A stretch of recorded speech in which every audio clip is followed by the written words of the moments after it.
side by the glow. Yeah, touch those houses, but you know. Hypnotizing, baby. You got me under your spell. Whoa, whoa, whoa.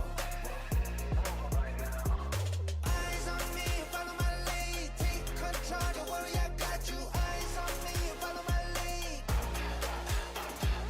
Eyes on me, follow my lead. Take control, don't worry, I got you. Eyes on me, follow my lead.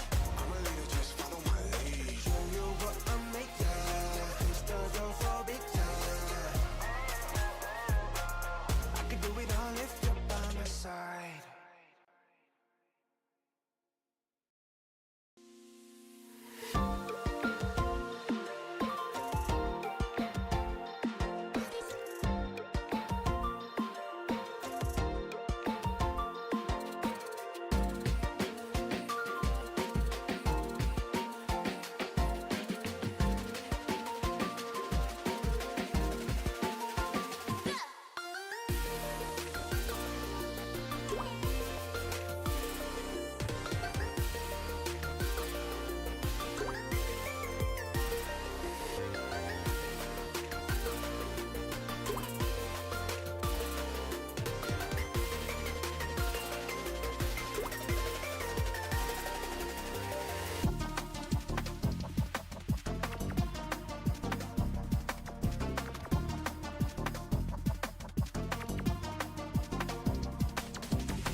Getting ready.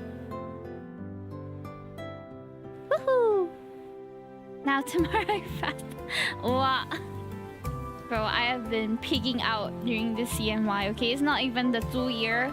It's the horse year, but I'm eating like a pig. Okay. Hi guys. Welcome in. It's a very intense BGM right now. we have the Deepspace Echo BGM. Hey y'all! Happy Lunar New Year! 新年快乐，万事如意，恭喜发财 everybody! How are you watching? I'm a snake baby. Ah, nice! Nice. I feel like I shouldn't tell you my zodiac, otherwise you guys will know what born I'm in, what year I'm born. Insert Umapioy here, yeah. So unfortunately, I was supposed to have an Umapioy cover that was coming out around this time, but due to unforeseen delays, that's gonna be coming out at a not so optimal time instead. But I'm still looking forward to it. A lot of us have really worked hard to make it happen, so it will come out when it's ready, okay? I'm sorry for the delay. But yeah, guys, how have you been celebrating your Chinese New Year so far? I have so many visitations. My mom always overbooks us during this period, so I have been visiting people non-stop since last Friday, and I still have more coming up this weekend, like the entirety of this weekend and next weekend too. I don't know why she does that to me, but yeah, friends, family, all sorts of people. So I'm a busy girl over the next 2 weeks. I am so tired. Yeah, so when you guys talk about lo hei, I was thinking, man, I've had so many different kinds of lo hei. So far I haven't been surprised at anything. Cinnamon in lo hei is not uncommon, though it happens. I think the weirdest ingredient I've seen in lo hei this year was dragon fruit. Like little tiny cubes of dragon fruit, but it tasted really good with the entirety of like the lo hei platter that it came with. I don't know. I feel like we can make our own lo hei. I feel like some of the ingredients are interchangeable. Another thing I really liked was like dry orange skin. Just small little bits of dry orange skin in it instead of pomelo. I really dislike pomelo, so I'm really glad whenever they have lo hei with no pomelo. Cinnamon is weird to me because I associate cinnamon with desserts. Oh yeah, the dragon fruit was really nice. And we had, usually, recently the lo heis I've been seeing have been putting like sliced fish, usually like salmon. But recently I saw one with abalone. It was really sweet and good. My lo hei had longans and abalone. Wow, that's so luxurious. Man, I wonder what kinds of different variations of lo hei there are and whether there's like a best one. Because honestly, I think if we could come up with like the best combination lo hei, like the best tasting lo hei ever, we would make so much bank during Chinese New Year, not gonna lie. Fishy rubber? Yeah, a little bit fishy rubber. Okay, so I'm gonna admit that I ate a lot today, okay? I ate a lot for lunch, I ate a lot for dinner, and now I'm slowly slipping into a food coma. So if I am a little bit tired today, I apologize. If I'm not as energetic, I apologize. But so much. We ate, we had like some home-cooked food at night, like including like chapchai, yellow curry, and like salted duck soup with rice. So that's, of course, pretty carb heavy. It makes me very sleepy. And then in the afternoon, my mom hosted, and she ordered kebabs. Oh yeah. But the kebabs, it was like an over order of kebabs. There were at least 50 servings of food for about 35 people.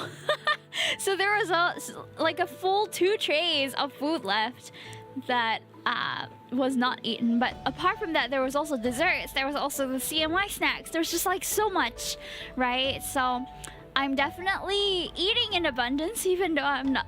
I'm trying to. I'm supposedly cutting down on eating, but it's not working out for me. Not today. Not today. I heard it somewhere.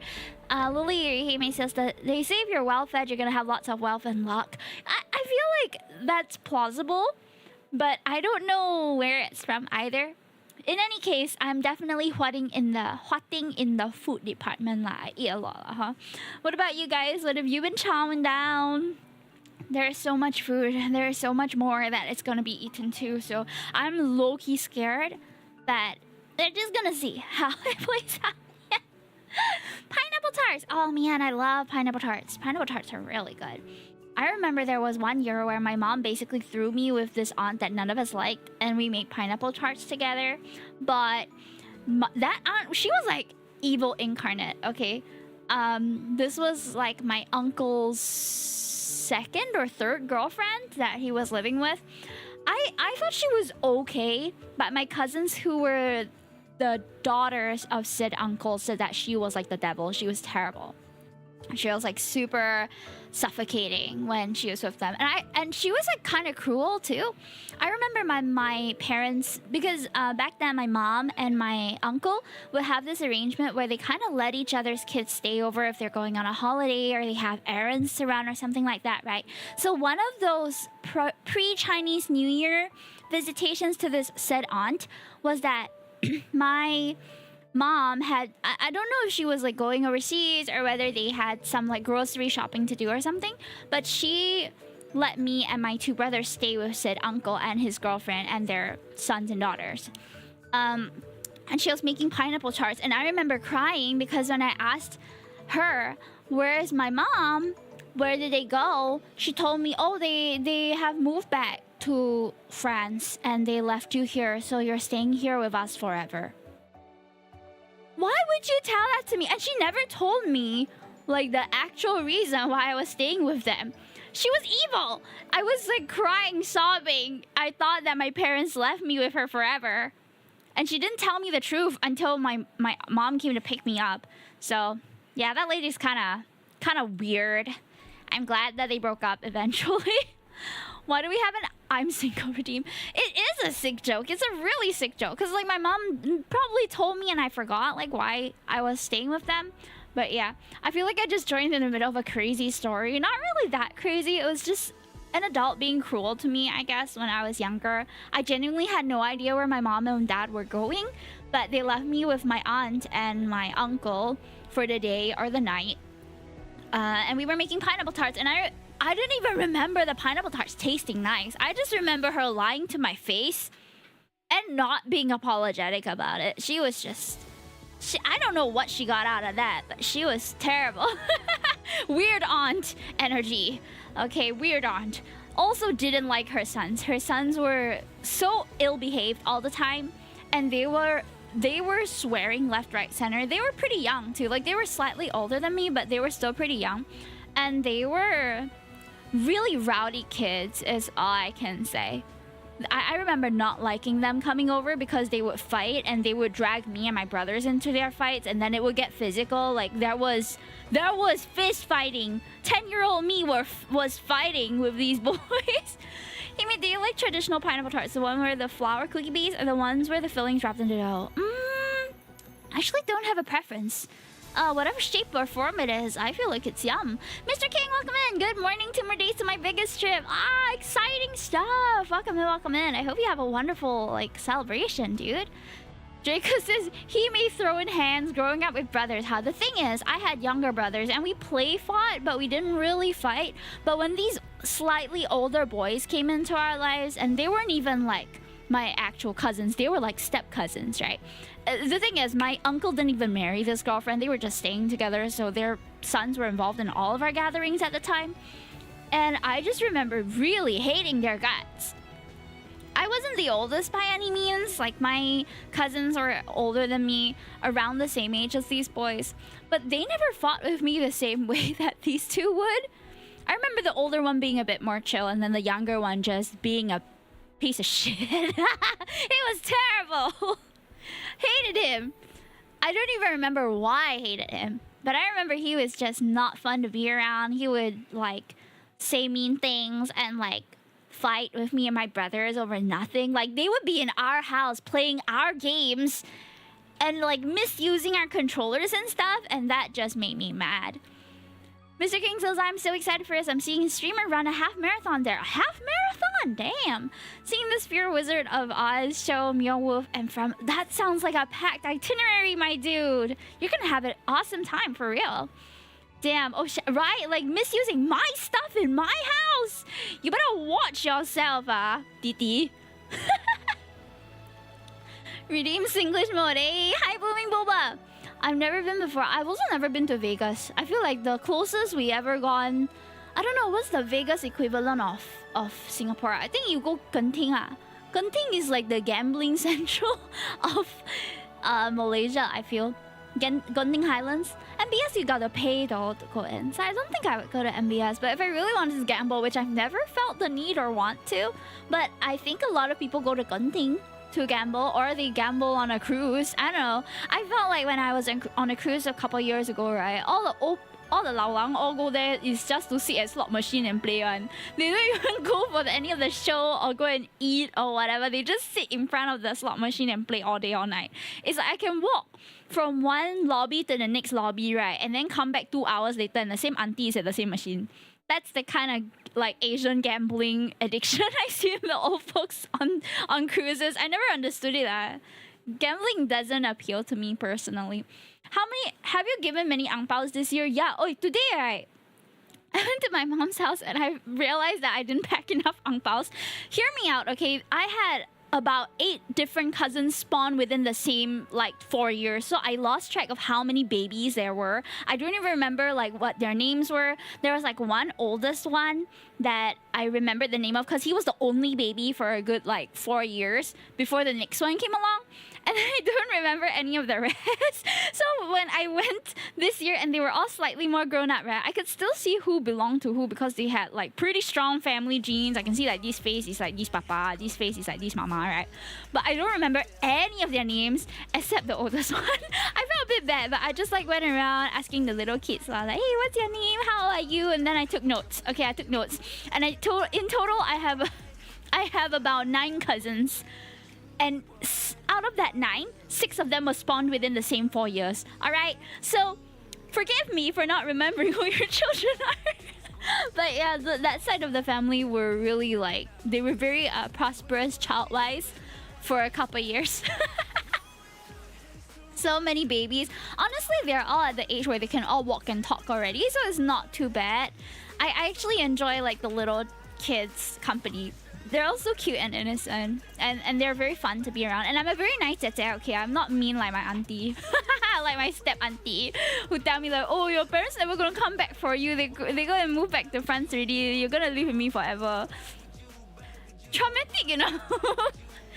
Okay, Mr. King says, I'm not gonna gamble when I go though. My dad wants me to try the Wheel of Fortune slots because I want to do that when I was little, but I'm not sure. I feel okay, gambling is just a waste of money.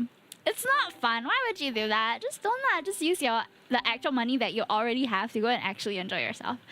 Lily Yuri says, I have so many cousins on my dad's side. I don't see them regular, and sometimes I forget their names and faces and who their parents are and how they're related to me.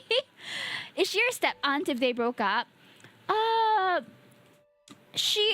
guess we called her our step aunt because they basically operated like a couple, but they weren't married.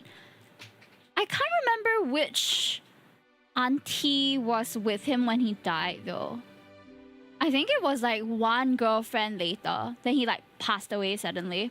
So afterwards we didn't... I mean, yeah. The ex-auntie was already out of the picture, I believe, when my uncle passed. So... But then I don't remember who's the other one. I don't remember who's the auntie after that. Blooming Boba says, will you grow up to be a nice auntie who doesn't ask everyone when they're gonna get married? Yeah, I mean, why would I ask that? I'm more interested in what they're gonna be doing now rather than oh, are you gonna get married? Are you gonna have children? That kind of thing. It's not my business. Although I feel that's not even a very intrusive question personally.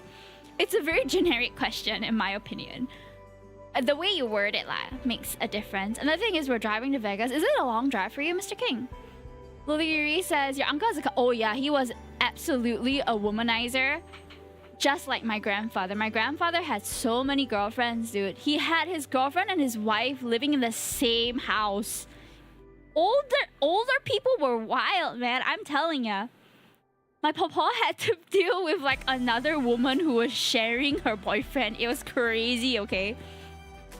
Yeah, so unfortunately, unsurprisingly, one of his sons turned out the same way. So that was the womanizer uncle. And that womanizer uncle was changing girlfriends every few years. That's why I remember he's always with a different woman.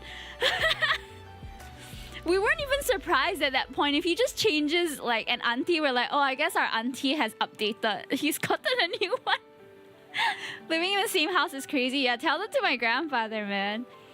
Gosh, it was wild. I don't know how they used to make these arrangements, but it'd be like that. Have fun, y'all. Thank you so much, Draco, for coming in and for helping me shout out some people. Thank you. Have a good dinner, okay?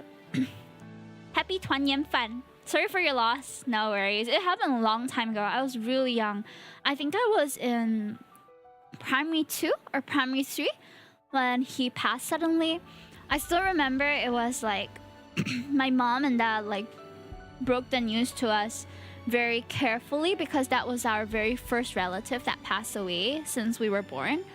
And it was difficult, but because we were kind of close to him, even though he was very problematic. Like now as an adult, like asking my mom how was he when he was younger? How was he like as an adult? Wow, he damn problematic, bro. This uncle, this uncle cannot make it on it. He'll just push responsibility to my mom, who's his younger sister, and like make her take care of mom and like their mom and dad when he feels like I cannot take it anymore. And he was kind of like verbally and physically abusive, like had anger issues basically with my cousins also. So maybe it was a blessing in disguise that he was no longer in their life when they were older. But yeah, it just, that's life, I guess. The year before FaceTiming him during Raya. Oh, I'm sorry to hear that, Lily Yuri. That was the uncle that I think we were closest to because he also taught us how to swim. We hung out with our cousins from his side quite often. But now that I think back on it and hearing my mom talk about the way that he used to behave, he was super problematic, like constantly making his problems everybody else's problems and just not having a good control over his temper. It's not the best environment to be in, so well, sometimes life be like that. What are the odds of that happening twice? My friend's dad passed away and I last talked to him during another funeral. Oh my goodness. Well, yeah, life is very unpredictable, and all the more we have to like treasure the time that we have, right? So speaking of, now that I know what we're gonna do this evening, I feel like my interests are very fickle. You know what we're gonna do, chat, tonight? We're gonna be reading Caleb's Tainted Cuts story. Life is short, and you should treasure the time you have, and you should use it wisely, but also you should use it to do the things that you like, and that includes playing Love and Deepspace if you like the game. Predator, Caleb, let's go. Yeah. Let me see if it's updated. Let me just see if my game is updated before it hits like too late to do it. So I keep on getting the lads ad on Tumblr. Ooh, I miss that. I miss getting the lads ads. I started playing lads because of the ads. Predator Caleb, I'm so excited to play this story. This is like a year coming, dude. I haven't touched these cards in a year. Troy, thank you so much for the 9 months. Happy Twitch, baby. Woo woo. How are ya? I hope you're well. Keep on getting lads ads. Now you play so they don't... Oh, maybe that's why. Mr. King Salas from Texas to Vegas takes about 21 hours total, but we're gonna do a stop about 9 hours away and another 9 hours the next day. Then whoa, that's a long drive. Stay safe. Is there lads CMY stories? Okay, yes. And the thing is, I think I'm gonna be missing this banner this year because I don't think I have the time to play through them, if I'm being honest. However, we are gonna watch it, and before I watch it, I'm gonna change into like pink because it's not very hot to watch stuff in black, or like to wear black, right, during Chinese New Year. So what we're gonna do is what is the no red Toki? I don't have red, unfortunately. Okay, mate. Okay, I have not watched the trailer for this, but let me just wait until my husband's done washing his hands because I can hear it in the back. And we don't want that in the recording. No. How's your day, Hime? I am so full. Red setup. Well, pink is a variation of red, so that counts, right? Zane came home after 110 pulls, bruh. You are dedicated. Recently, all of my shorts have been Zane. Coincidentally, I don't know why. How's your day? I ate too much, so now I'm very sleepy. If that answers your question. Okay, I think my iPad version needs to update anyway. So before we jump into the new, well, the old card, right? let me just... Alright, so I have not... Hold on. I have not watched Mortality's Tenderness, like the trailer. I know that this is a very Chinese time in my life kind of banner. I don't know... I don't know how it's gonna go, but let's just watch it, because I have not. Unfortunately, I don't think I'll be playing this banner, but I still want to watch the trailer to see like what I'm missing. Maybe I will pull if any of the cards like catch my attention. Okay, let's go. So this is the ongoing banner that I haven't pulled for, except for the 10 free pulls where nothing came from it. Heaven and earth compose a grateful prelude in ink. Mountains and rivers echo something, something, something. Wait, am I watching in HD? Hold on. Let's watch in HD first. Let's go for this. Yeah. Whoa, that's way clearer. Damn. Yippee! Whoa. Well, it really is like a Chinese time in my life.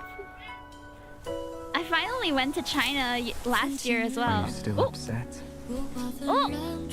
That's rude. Ooh, the long hair is so pretty. Tournament? Since you're eager, I'll teach you. Wow. When you decide to be mischievous, Is this Caleb? remember to hide your tail next time. My tail? You took Oh, my how much? tail. Not afraid Oh, of why are we crossing. crouching behind a rock, chat?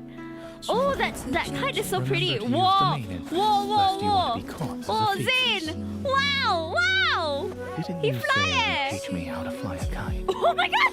It is a period drama! Wait, I'm low-key a fan of these. Mask and skulking about.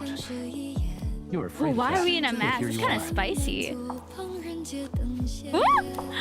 Ooh! On a beautiful night like this, Hi, wouldn't it be Silas. nice Two? to have some company? Are you asking for our company? Yes? You can have us. Wait, what? Huh? Are we flying? Did we fly? I chose the perfect spot to release. Ooh! Are you Oh my afraid? gosh, the Princess Carrie! Come, let's go home. There's gotta be a flying scene with each of them. There's gotta be. Oh, Fela, Fela! You must adapt to the situation when you The think flying you through the air unassisted is a must-have in like martial arts period dramas. I love it. Ooh! Why Raphael sounds so spicy? Why? You've made the Wait, decision to this find kind of me. looks like The Greatest Showman. Do you remember that Change scene? your mind. Oh, I love it. It's so traditional period drama, chat. Ah! This is throwing it back to like all the times I've tuned into MediaCorp as a kid. Or like was Channel 5? Channel U? Don't give me that look. Ah, they're flying, they're flying! Yes, I tell you already. If this kind of drama, you need to fly. And then be in each other's arms. And they won't show anything spicy because in these kind of dramas, they just don't, it seems. It's time to change how you address me, Oh. princess. Ah, he calls us princess! The No! girl I'm so remains weak by for his that. side more often. Oh. He's holding her so tight that he can barely move. I love that. It's Yes. a pleasant surprise. The music is really good, yeah. Behave Oh my and open gosh. your mouth. She's so Meme Core in So when I Caleb's have things card, to do, dude. The twin buns. Ayo! So You'll cute. be placed in my basket. Tie us up. Then Wait, I'll what? carry you with me. Okay. A fish of longing swims in the depths of my heart. Oh, he plays the harp. That's a harp, right? It is, right? That reaches your shores. I wish to guard. I had no idea Lads is so Chinese, bro. It's extra Chinese this year, which I love This custom will be as a Chinese person. Oh, red string of fate! No way! Why is Xavier's one so beautiful? Why? Besides, our feelings are the same. Whoa. We'll see those distant mountains, rivers, Oh, he nuzzles her. deserts together. Wait, this pose looks familiar. I feel like we've been in a scene where he has held us like that before. The lanterns in the night Was that a sky. cat on the lantern? So cute! They Oh. only burn for Oh. you, and one of them will certainly catch your Oh, eye. the moon in the background with him is so nice. That is such a photo-worthy moment. It definitely seems like a much tamer like If there's tamer nothing else, cards, you should head you back. know, than tomorrow's Catch-22, which is more I'm in than your welcome heart, after too. like the wild rides they've given us last year. Carved You're gem right. heart. Come. Let's go home. Oh, so pretty. How ruthless. Zebby's third myth throwback just made me sad. Oh, was it a throwback? Oh yeah, I think you're right. Be able to During that scene, oh, they're going into their vanilla era. They gotta balance it out, you know. Wow, the outfits are so good. Ah! It's so good, dude. This was way better than last year's wedding banner, in my opinion. Last year's, do you remember like all of them wearing the suits with very minimal variation? This is so much more detail, and they all look distinct. Oh man, I'm so in love with Xavier's outfit, or maybe I'm just in love with Xavier lah, huh? Oh, the hairpin on Silas though. He always looks a bit more rugged than the rest, which I love. I don't even mean him, but it's hard not to like him lah. How did they do the 3D render like that? I don't know. But we're truly getting more and more long hair hairstyles, and it's making me wonder if we'll get like a different hairstyle at some point. Last year we got our first alternate hairstyle around this time as well. But last year's banner for Valentine's period was the Tomorrow's Catch-22 one.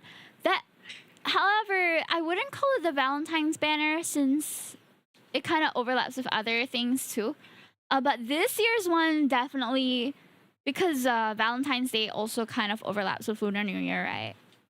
So this year's one is definitely more traditional oriented. I love it. This makes my little Chinese heart very happy.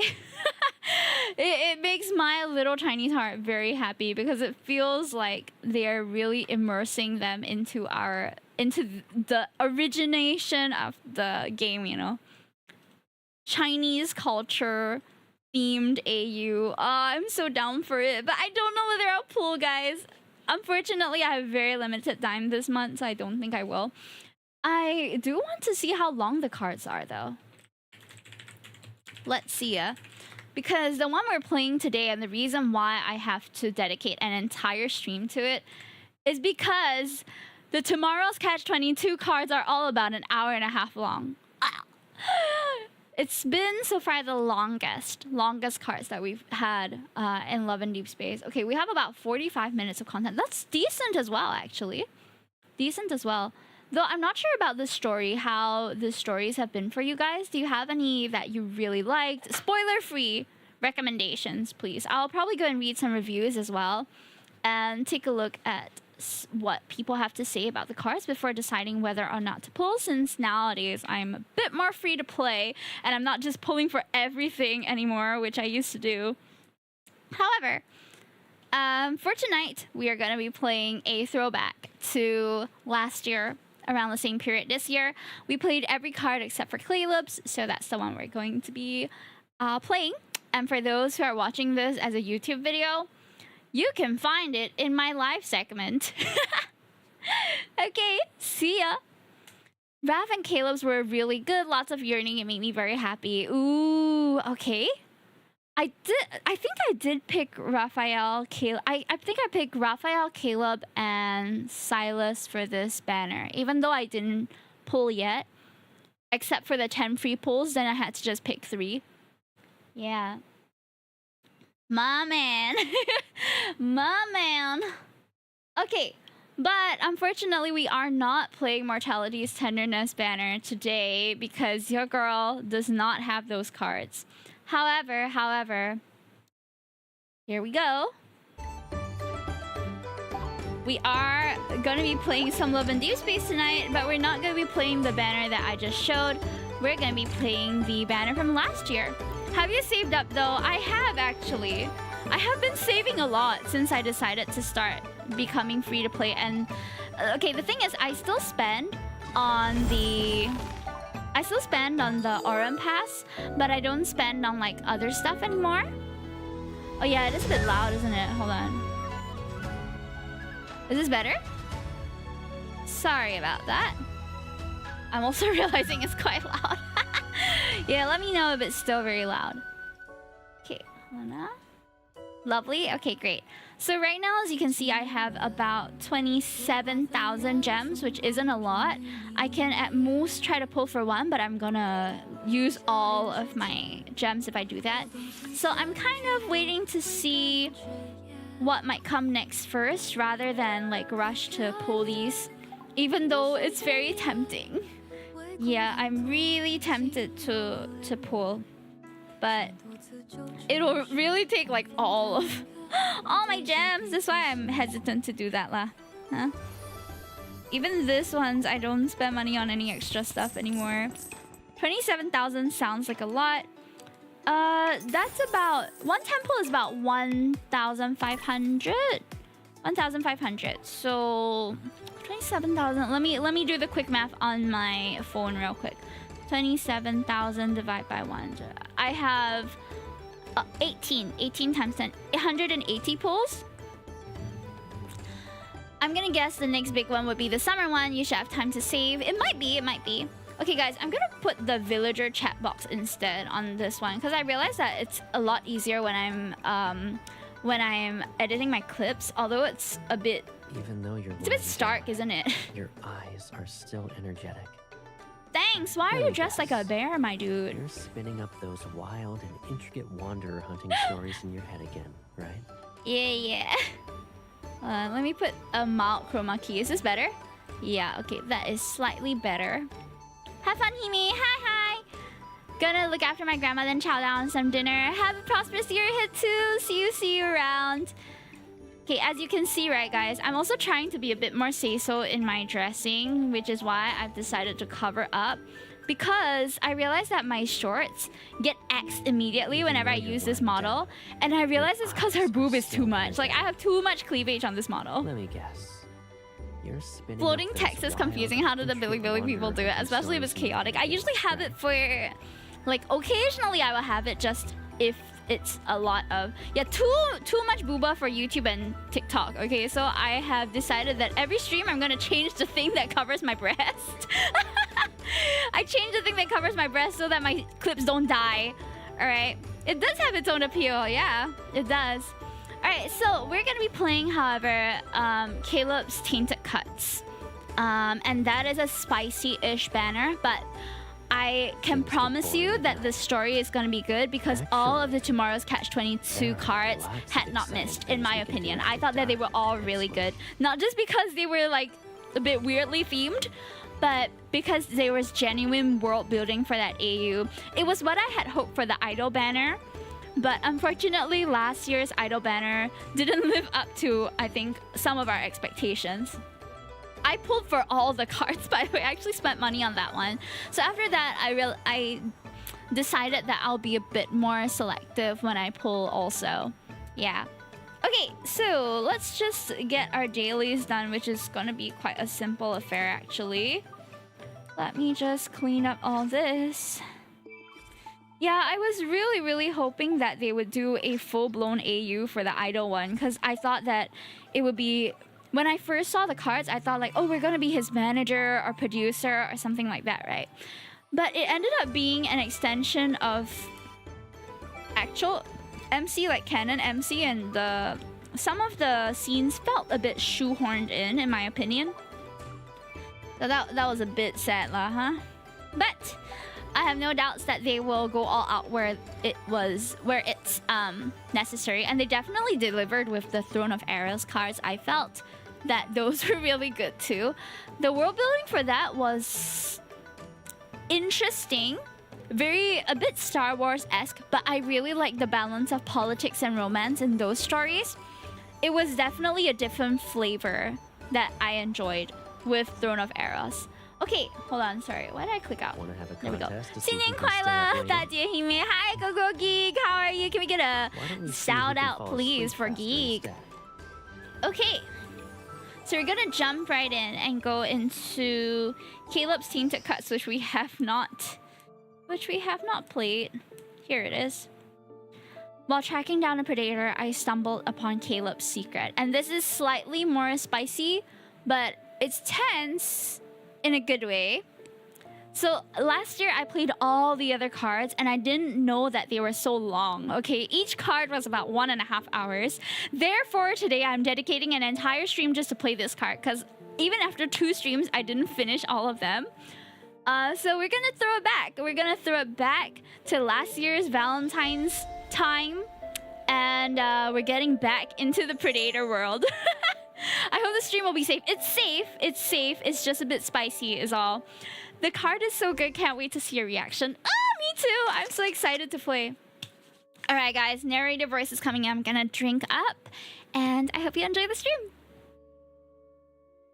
I read out every line. So if I'm unable to respond to you personally, please don't be offended. That's just how the visual novel genre goes sometimes.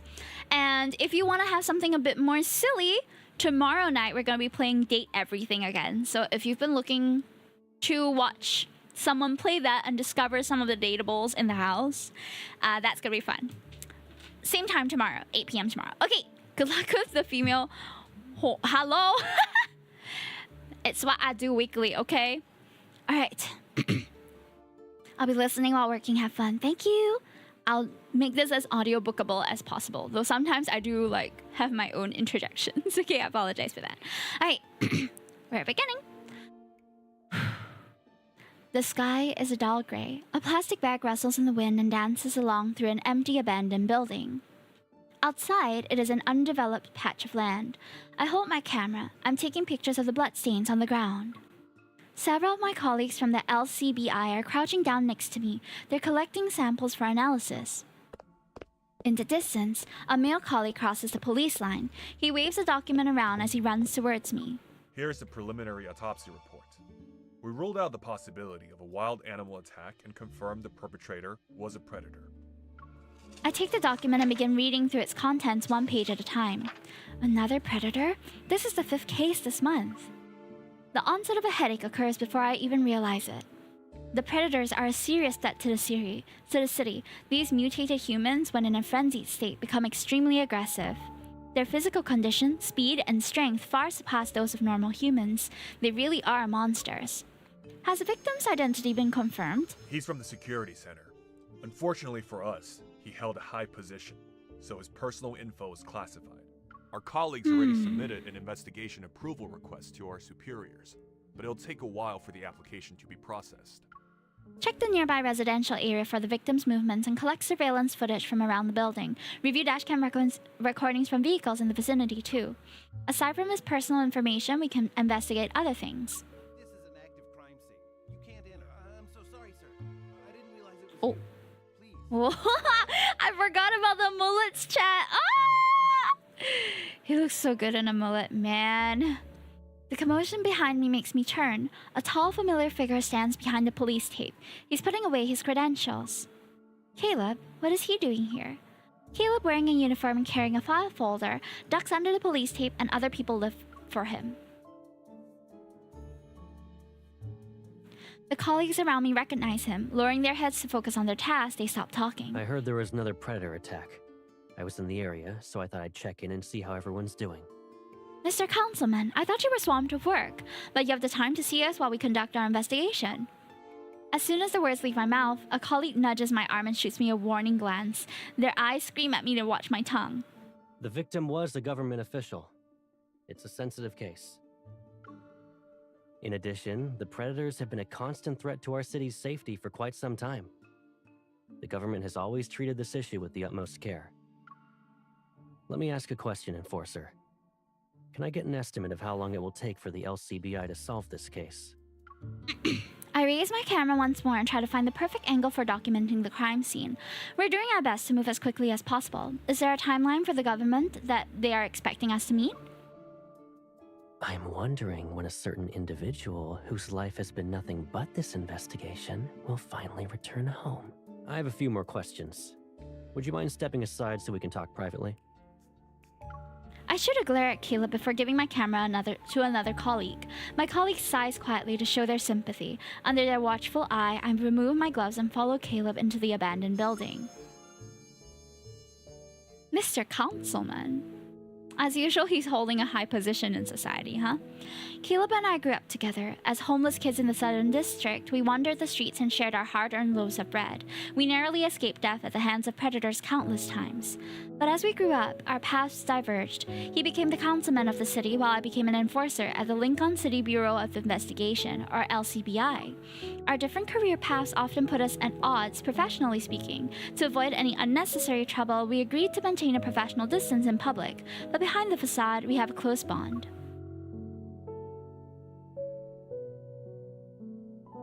We haven't seen each other in ages. And this is how you greet me?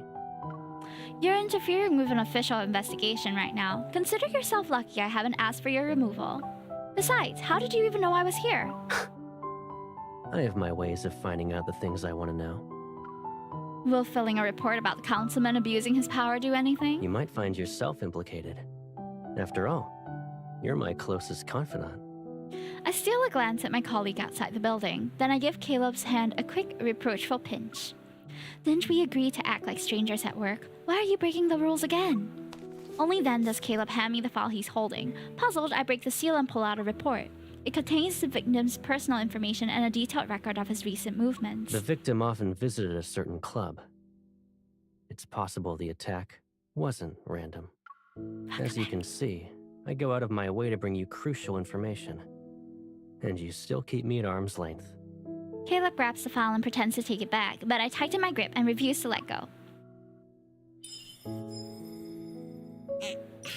Suddenly, he releases his grip on the file, grasps my arm, and pulls me toward him. His lips are near my ear. You're awfully good at pretending we're not close. You're coming home for dinner tonight, right? Say yes, and I'll play along. Ah, he's infuriating! I slightly lift the file folder and wave goodbye. I turn to leave. I'll be working late on the case tonight, so I can't. Really? Awesome. I heard about this new place that just opened. Ooh. What? Huh? I quickly turn around and use the file folder to cover Caleb's mouth. I push him behind a concrete pillar. Caleb, fine. I'll have dinner with you. It feels like the setting for this story is kind of similar to main story Caleb and MC though, where she is a hunter and he is the colonel of the, what's that called? Fast Blaze Fleet. They have this sort of distance, but they're also close. I don't know. Feels a bit like quite parallel to that, though that's kind of unsurprising. They probably didn't want to give away too much since this was Caleb's first multi-banner last year. Okay, continuing on. The LCBI immediately dispatched a team to investigate the club the victim frequented. To our surprise, the club turned out to be a massive black market. It sold information about the predators. Some rumors claimed the club was connected to a predator of the highest rank. Using his status, he maintained control over this diverse and chaotic underground world. I put down the investigation report. My mind is already racing. Was the victim killed because he learned too much about the predators during his investigation? The predators must be scared about being exposed, so they eliminated the threat. As I look up, I see the clock on the wall. It's already late. You're still here. You must be exhausted with how you stay up late every night for this case. Lost in thought, I barely acknowledge the male colleague who's approaching me. I nod in response and gather my things. I grab my bag and head for the stairs, but he follows me. He talks incessantly about what he did today. What a bother. When we reach the ground floor, I notice the raindrops beyond the glass doors. I didn't even know when it started raining. You've been so focused on work that you didn't notice the weather, huh? Did you bring an umbrella? I have one. We can walk home together. Oh, he's totally hitting on us, chat. Thank you, but that won't be necessary. I quicken my pace and try to find shelter under the building's eaves. Even though I said no, my colleague is determined. He opens his umbrella. You always go home by yourself. You don't need to make excuses about being single. I'll have you know I'm an eligible bachelor. I'll have you know, chat. Sound advice, don't do this to your female colleagues. You just don't know me well enough. Why don't we take this opportunity to... He's pushy. No need, I have no intention of getting to know you better. Look how heavy the rain is. Let me walk you home. Who said she doesn't have an umbrella? Oh, he showed up at our office. Is he allowed to do that? A shadow falls over me as Caleb appears. He's holding a black umbrella. Wrapping his arm around my shoulder, he stands next to me. How did public... Weren't we supposed to be strangers in public? Caleb is not very good at playing along. The VA for this colleague is so good because I feel so grossed out right now, right? It's honestly good. A hint of a smile plays on his lips as he glances at my colleague before turning to I me. thought the plan was for me to pick you up. Why are you already out here? Was that the plan, sir? It's pouring. I don't want you to catch a cold. Well, And this is your... my colleague's confident demeanor crumbles. He awkwardly shifts and clenches his fist. Oh, I'm sorry. I didn't know you'd be here. I was just being a polite coworker. He was harassing me! He forces himself to smile and backs away with his umbrella. He waves goodbye. I'll be going now. Good night, you. Bye. Now that annoying colleague is gone, I pat Caleb's arm. He raises the umbrella a little higher. I hook my arm around his and we step into the rain together. I said it before, didn't I? You don't need to be polite to guys like that. If you were a second lady, you could have seen me show him my manners. But why did you pick me up today? You didn't even give me a heads up. When I saw it was raining, I decided to check in and see if you remembered to bring an umbrella. And the answer was nope. This is so Besides, apt, since it's been raining You're the either past at few the days. LCBI building or a crime scene. Either way, he's stalking us. What's if I new? didn't take the initiative, would we even see each other for 1 second? Feeling sheepish, I tighten my grip on Caleb's arm and lean in to whisper. Well, you can see me right now. Are you trying to sweet talk your way out of this? You'll need to do more than that. Well then, I guess I'll walk home by myself. I reach for Caleb's umbrella and pretend to take it. Smiling, he passes the umbrella to his other hand and wraps his arm around my shoulder. The rainy night invites an all-encompassing darkness. The street stretches out endlessly into the distance. Do you remember when it was raining cats and dogs in the Southern District? There were leaks in our temporary shelter, so we had to huddle under the eaves. I've never forgotten a single thing about you. We don't have to worry about getting caught in the rain now, though. Raindrops pitter-patter against the umbrella. Caleb's warm scent envelops me and my heart begins to race. These two!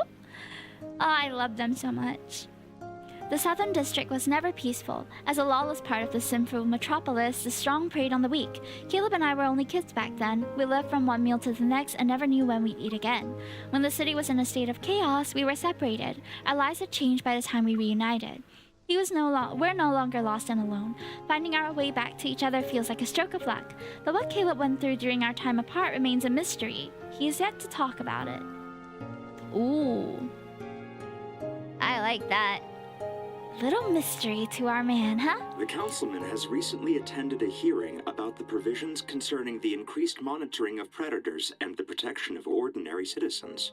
Afterward, the councilman refused to answer any questions from reporters. Many doubt his commitment to reform. As rumors about the councilman's uncompromising stance continue to spread, no one knows for sure whether he will respond to the mounting pressure from various parties. Man, Caleb's just stressed out all the time, poor thing.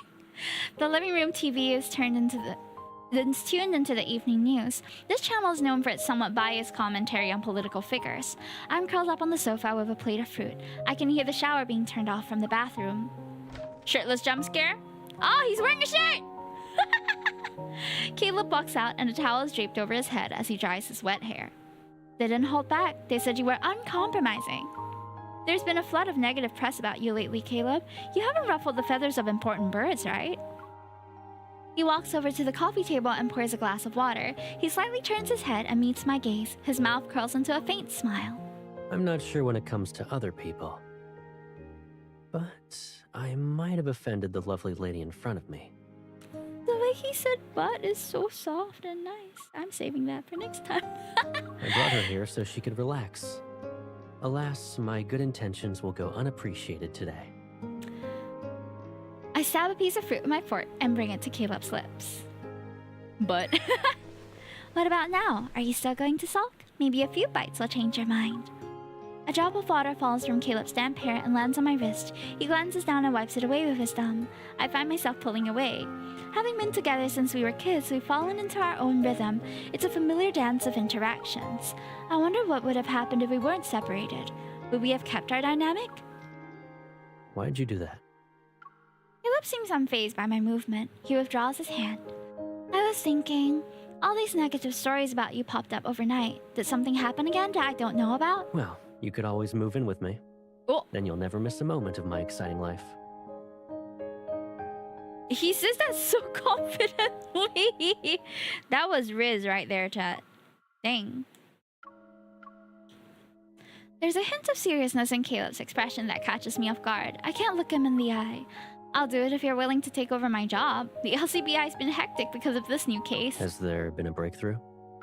We just got the investigation report on the club. It looks like there's a connection between this place and a predator who goes by the name Persis. Have you heard of this person before? Isn't this the LCBI's field of expertise? How would I know anything about the predators? He puts down his oh god. Hold on. He puts down his glass of water and picks up an invitation from the coffee table. It's embossed in gold. You seem to be busy, huh? Not a lot of free time. I received an invitation to a party. I was wondering if you'd be interested in being my +1. Oh?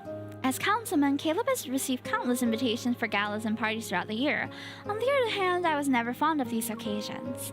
Is it another event where everyone kisses up to the councilman? Why should a low-ranking enforcer like me be there? Unfortunate.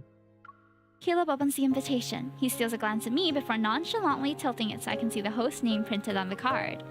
It's from the club we're investigating. Oh. Since you're not interested, I guess I'll have to go by myself. Hey! As Caleb starts to put the invitation to the side, I reach out. Getting on my tiptoes, I snatch it from him. I didn't say that. And going with you won't be a bad thing, right? Don't worry, I'll definitely be on time. Caleb pays no attention to my attempt to butter him up. Instead, he touses my hair. Now you're trying to charm me. How could you say that? I meant every word.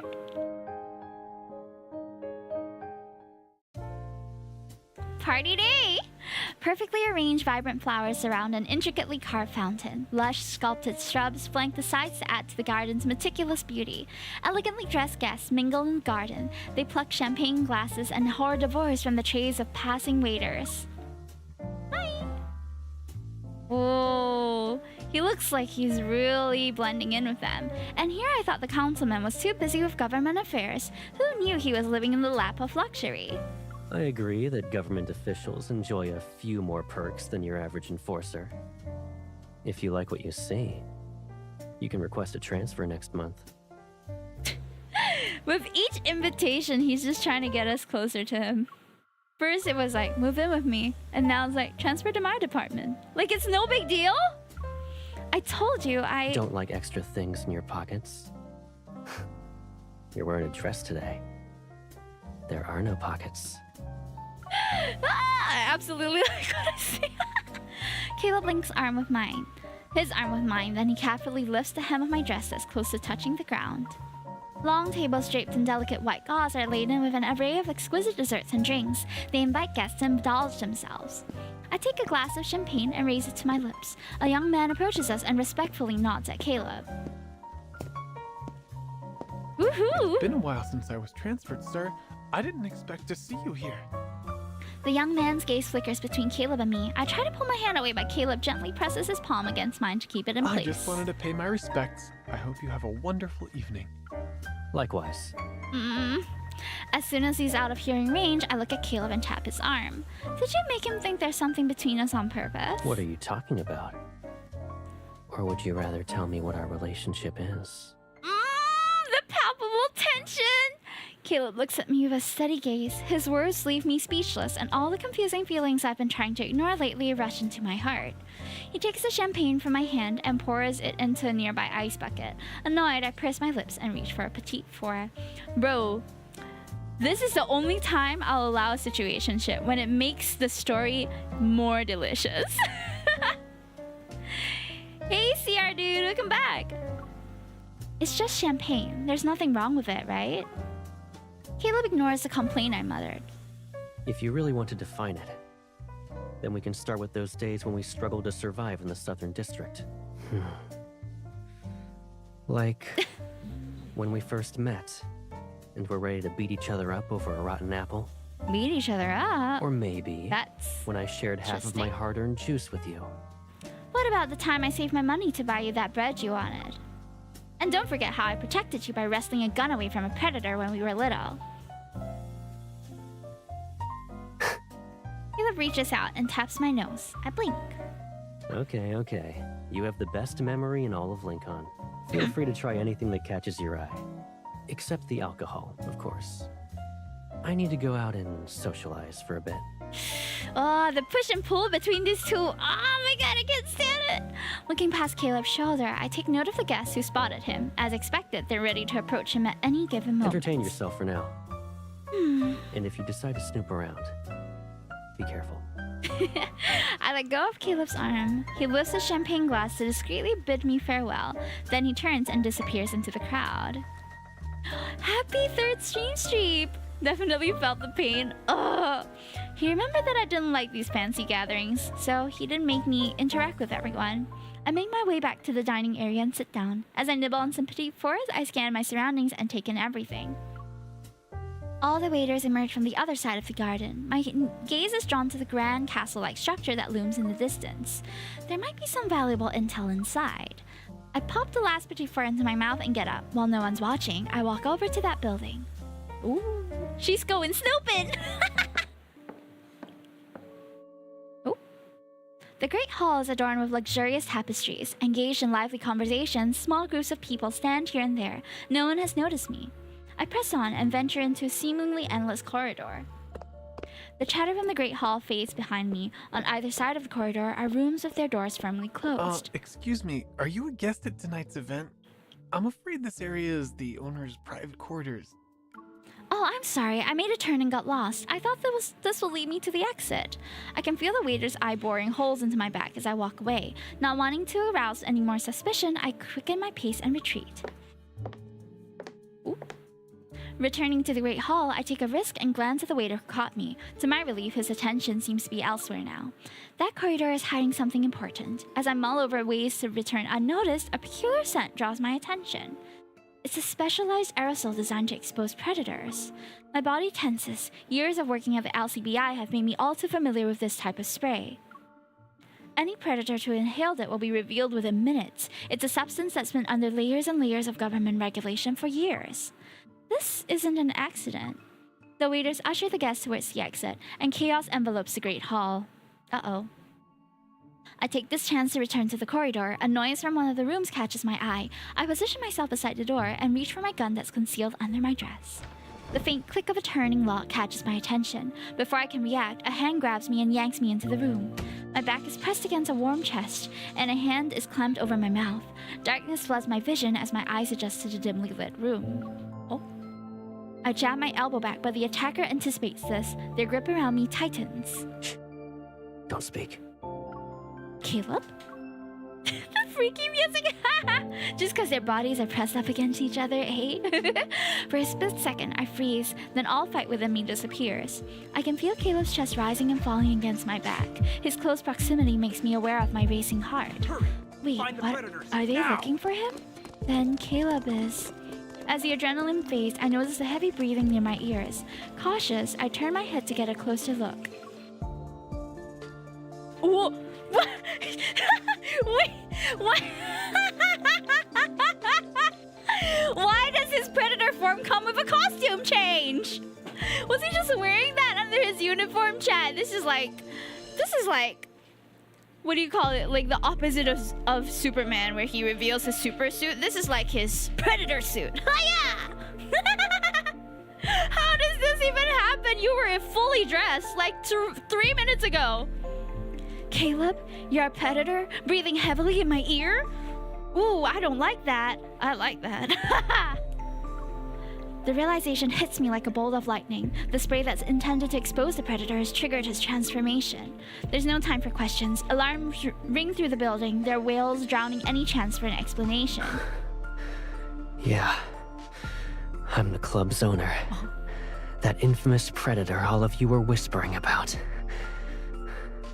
Are you going to arrest me now? You're also the club's owner? That's a lot to take in, sir.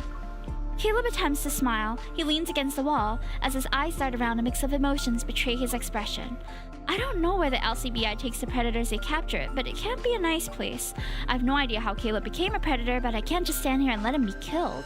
The thought of arresting Caleb doesn't even cross my mind. I move to support him, but he gently pushes me away. I'm not exactly stable right now. Keep your distance. Footsteps come to a halt outside the door. Ignoring Caleb's protest, I grab his arm and drag him to the window on the other side of the room and push it open. We'll be caught if we stay. Let's go. So he brought us to the club that he runs, where he's a predator. He totally intended to expose himself to us, right? The SUV races down the road like an arrow that was shot from a bow. Driving the car, I only allow myself to breathe when the club is behind us. And here I thought you were gonna slap cuffs on me. Who knew enforcers could play favorites? You seem pleased. You probably know what they do to the predators better than me. How could I ever hand you over to them? I gulp. I'm torn between the anger and his secrecy and the pain that he thought I'd actually turn him in. Don't lie to me. I want the truth and I want it now. How did you become a predator, Caleb? In the back seat, Caleb leans against the door, his hand resting on it. I glance in the rearview mirror and see his expression become more somber. On a side note, if all predators are just people that suddenly turn into sluts, not turn into sluts, turn into wear slutty clothes, isn't it pretty easy to spot? I don't know. If all of a sudden I was in uniform and suddenly I'm in leather and chains, that feels like a pretty easy indicator, right? In any case. After we were separated that day, one of the predators attacked me. I thought I was done for, but I survived.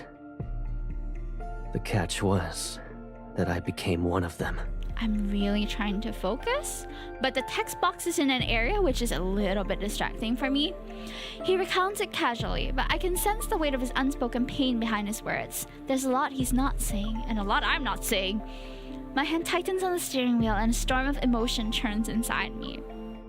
And this isn't the first time you've lost control? When I first turned, I was in a frenzy for a long time. Ooh. To keep others safe, I had no choice but to isolate myself. How are you Then feeling? I ran Welcome into in. a group of people one day. They weren't predators, but they took me away. Did they make you a test subject for research on predators? I saw cases like this during my time at the LCBI. Someone's always looking After to I exploit became them. the councilman, I tried to track them down, Thanks for the clip. but every lead turned into a dead end. There's one thing I do know, though. They implanted something called an activator inside me. I forgot about the activators. Oh my goodness. Remember where Zane's was, chat? It was in his woohoo. And the worst part was he put it in himself. That flabbergasted me. Alright, well, I guess we're gonna find out where Caleb's activator is. Does it keep your frenzied state in check? Not bad. Not bad. The activator helps predators like me snap out of it when we go into a frenzy. But that state, it messes with your head. Everything from back then is a blur. I don't even remember where they put the activator. Oh, he doesn't remember. hazy. Oh no. But I do remember bits and pieces. At some point, I fought my way out and escaped. Okay. Having worked with the LCBI for years, I'm also familiar with what happens when the predators lose control. When Caleb went through all of this alone, was it as easy as he's making it sound? That aerosol for predators, it was meant for you? Correct. I founded the club. It was a cover at first. A way to blend in and have a legitimate identity, you know? But as the club's reputation grew, it started turning heads. Not all of them are friendly, in case you were wondering. Well, no. From what I hear, it's a black market, Caleb. What are you running? You're Caleb, not Silas. Silas is running on a kindness. This is very on a kindness coded. I guess you can't show up as the councilman for a while, huh? Not when the aerosol is still affecting you. You're being watched. Your home isn't safe anymore. I turn the steering wheel to the right, and the tires screech as the car lurches in another direction. Let's go somewhere else. If someone's targeting Caleb, they probably have a stakeout at his place. Going there would be walking right into their hands. The Southern District is where predators gather. That might be the safest place for him right now. It's also where we grew up. Oh, we're going back to our hometown? That's surely not gonna stir up any feelings, chat. Caleb pulls out a small device and his fingers dance across the screen. In an instant, our car, conspicuous as a prowling beast, vanishes. It melts seamlessly into the surrounding landscape. That sounds incredibly dangerous if anyone's car could just turn invisible. How I avoid traffic is I use my eyes to see. I can only imagine the number of traffic accidents they have in Lincoln, damn. We ended up on a derelict street in the Southern District. It's a melting pot here, and the winding alleys can be used for a cover. We should be safe from any pursuers for now. Puddles of dirty water dot the cracked pavement. Weathered concrete buildings stand next to each other. Their gray appearance is a testament to the passage of time. These structures are relics and are amongst the oldest in the city. Is it our home too? Whoa, we got the full body view now, chat. Oh my goodness. Did he choose this outfit himself? Why the many straps around the arm? Why the belt buckle that kind of goes down into another belt buckle? Why the chain that leads nowhere? I don't understand this costume. The thing I truly did not understand about this entire banner's costume are these things that grow on their faces here. Or that they wear. I don't know. I don't know if it's removable, chat. Maybe predators are kind of like cyborgs. That sort of fits the theme, I guess. It's been years since we set foot in this place, Caleb. Do you miss it? I do. And do you know what I miss the most? That little electronic bird we rescued from a dumpster when we were kids. Mephisto? As we turn... Are we reading the right story now? It feels like they rewrote some of the parts to like fit Caleb's story. Was going. Oh right, they're supposed to be muzzles. You're right. Yep, it does not muzzle anything, chat. It's just decorative. It's just a really wonky beard. As we turn the corner, the sights and sounds of a bustling marketplace engulf us. I used one as my alarm clock, and every morning you grumble about how noisy it was. You threatened to throw it away, but you never did. You think I couldn't part with that noisy bird? I just couldn't bear to see someone in tears. Why did become Pasha? Huh? I wouldn't have minded. After all, I knew someone would be there to comfort me. The street is far from ordinary. You can find daily necessities along with all manners of contraband here. Photon bombs, pulse rifles, a signal jammer for sale. We've been gone for years. Now look at this place. They threw caution to the wind. All I remember was someone confusing a real gun for a fake. Then she tried to rob me. Ooh. I mean, it worked. He was scared out of his wits. Look over there. They're actually selling Predator-like merchandise. They even have Predator-like merchandise? What? They have little Caleb Manslet dolls on sale? Where can I get one? How much is it? I guess I should consider myself lucky I wasn't put up for sale back then. I would have tried to find you and come back to this place 1,000 times if I had to. Assuming you're a soul, I'd find a way to see you again. I would have rescued you and made sure you were free. Caleb tightens his grip on my hand. Freedom isn't everything to me. Being with you is what matters. After we got separated, I tried to find you. How did they find each other? Even if you didn't say it, I knew you'd look for me. I was also trying to find you. Caleb gives me a long, meaningful look. Okay, hold on. I'm guessing the aerosol spray that they've developed came a long time later, right? Because surely the government would be screening all their officials, whether they were predators or not, and they would just put them in a room and a little bit and see if they turn. How did Caleb become councilman? Like, truly climb the ladder all the way up to where he is without being discovered? There's no way, right? Huh? I think they're selling the actual predators though. Oh, I thought it was like merchandise because they said merchandise. Well, anyway. However, sneaky methods that this man has done. Maybe he bribed them. I don't know. Oh, the view is nice though. Wait, this looks like the view that Raphael's sea god was at, but they added buildings. Could be wrong. After walking around the market all afternoon, we find ourselves in a certain spot as evening falls. As always, the streets are bathed in a familiar glow of the sunset. At the end of the street stands an abandoned watchtower, its spire partially in the way of the setting sun. Is it just me, or did this tower look much taller when we were kids? Caleb turns to look at me, then he playfully raises his hand to measure my height. I think it's because you've gotten taller. You're practically a giant compared to back then. The same can be said about you, thanks for the random compliment. The watchtower stands as the tallest structure in this part of the Southern District. Its top floor has been abandoned for a long time. Many years ago, the elderly watchtower keeper took us in. We had shelter within these walls and shared a small room in one of the floors. When I'm gone, you two should stay here. Where are you going? You're no longer going to stay with us anymore? I'm going to a place where little ones can't go. Oh no, he died, didn't he? The streets of the Southern District were blanketed in snow that winter. Caleb and I laid the old man to rest. Yup. After he passed away, the place became our home, and our small bed was right next to the window. Back then, I could see the sky if I looked up. Sometimes, I could see Caleb's figure perched on the iron frame outside, just like right now.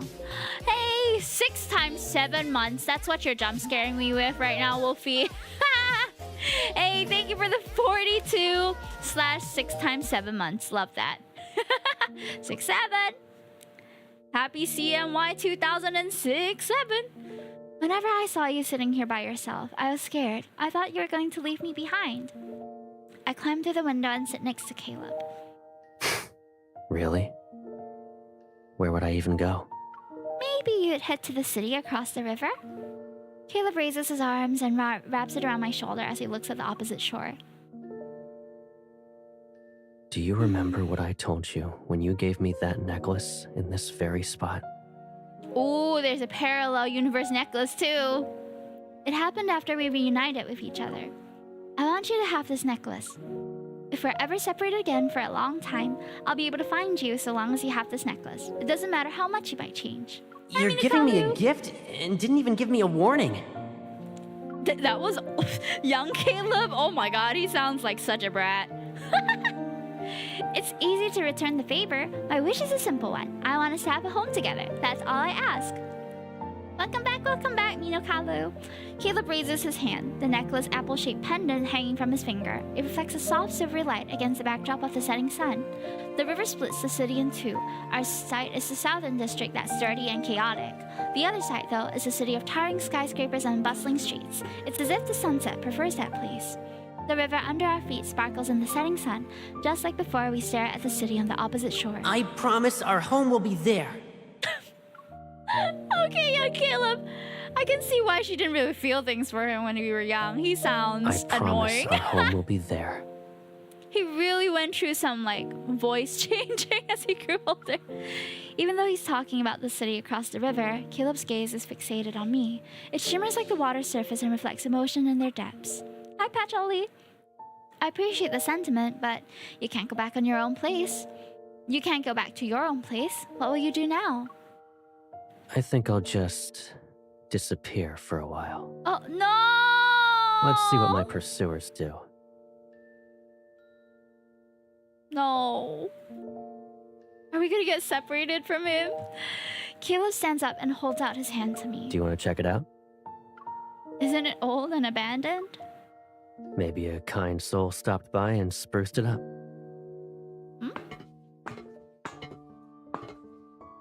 I follow Caleb up the winding staircase to the top of the tower. The bare cement walls are exactly as I remember them. The old, sturdy wooden door hasn't changed either. I have a feeling a big surprise is waiting for me. Caleb just smiles and nods towards the door. He silently urges me to open it. Confused yet curious, I do just that. Wow! Oh, it's lovely! I'm stunned. The interior has been completely transformed, and the top floor has been divided into several fully furnished rooms. I stop in my tracks. With widened eyes, I turn to Caleb. Oh, she must be so happy! When did you turn the watchtower into this? You weren't the only one who missed this place. It really feels like a home now. I approach the nearest room and reach for the doorknob. But before I can turn it, Caleb's hand covers mine. He's standing right behind me and his face is close to my ear as he leans This in. room isn't quite finished yet. We'll save it for another time. I turn my head and study his expression. It's your secret base, isn't it? Sometimes secrets are nothing more than the burdens we carry. It's his stalker room, hee hee. And right now, my biggest secret is trying to figure out how to decorate this room. Nope, it's his secret stalker room. We go in and it's pictures of MC on the ceiling to the floor. Am I right, guys? Caleb's honesty is disarming. I decided to let go of my suspicions. Don't! I want to know what's in that room! Go in, girl, go in! Why don't we do a trade? I'll show you something I know you'll like instead. No! Don't let it go! Caleb takes a step back and picks up a small tablet from the nearby cabinet. His fingers dance across the screen. A soft whirring catches my attention, and my eyes try to look for the source of the sound. His fingers have been dancing across a number of screens in this card so far, but soon his fingers are going to be dancing over us, am I right? At the far end of the room, a hidden door slides open. Lights flicker out to reveal an arsenal of weapons. What's worse than an arsenal of weapons that you can't show us, Gege? Hi, Gamma. Happy Chinese New Year. How are ya? At the back, a sleek new aircraft. What? Sir? An arsenal of weapons? I thought it was like a cabinet. Apparently there's a plane in here. Caleb, you've been way too busy behind my back. My fingers trace the sleek lines of the new pistol. It's the one I requested from the LCBI but never received. I think you're upset because I didn't tell you I had your dream gun. I can see the saliva dripping out of your mouth. Didn't you say I would like this place? I should act excited then. I wouldn't want to disappoint you. One swift motion, I point the gun at Caleb's forehead. He doesn't even flinch. He smiles and crosses his arm. Can't even scare you anymore. Lame. Hi, Sassy Kumquat. Welcome in. I toss the gun back to Caleb. Who says I was scared? Maybe I was just playing along the whole time. Caleb, you're terrible. How? You used to be happy every day. Those were good times. As long as you're by my side, I can be as happy as I am now every day. Aw, she's so sweet. Hi, Alpha Medic, welcome in. Caleb has moved into the watchtower, and I've temporarily relocated there as well. The LCBI's crackdown on the club led to the arrest of several predators. They also quickly identified the true culprit behind the murder. During the day, I continue with my usual work while secretly investigating and researching ways to help predators quickly recover from their frenzied state. At night, I return to the secret base where Caleb waits. His sudden disappearance has thrown the outside world into chaos. There are even rumors that Caleb himself might be a predator, yet Caleb remains unfazed. He often spends time alone in the armory and tinkers with discarded parts. Sometimes a holographic screen shows the news while he busies himself. With an aloof air, he listens to it. We often find ourselves on the bed by the window, and my head rests on Caleb's arm. We chat quietly and gaze at the scenery outside when it's nighttime.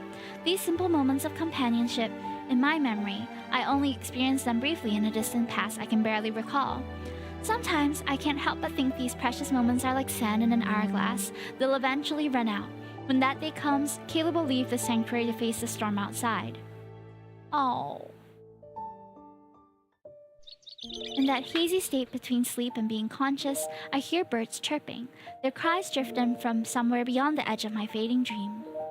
As the warmth beneath my fingertips becomes more pronounced, I open my eyes. Caleb's sleeping face is just centimeters away from mine. Aww.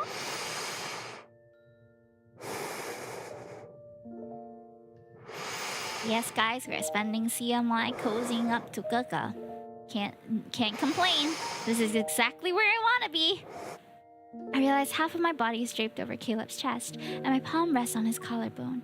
His eyelashes flutter ever so slightly with every breath he takes.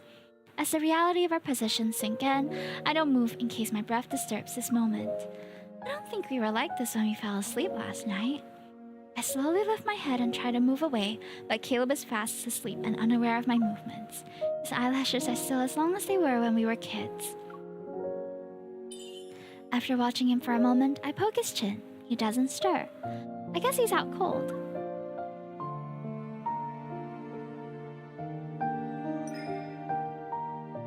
Wakey wakey. I decided to be a little more mischievous and tickle him. I finally get a reaction. He stirs, wrapping his arm around me as he rolls over. His chin rests on the top of my head. It's as if he's about to wake up. I quickly close my eyes and pretend to be asleep. A moment passes before Caleb embraces me more tightly. He strokes the back of my head. You wake me up only to pretend you're asleep? I didn't wake you up.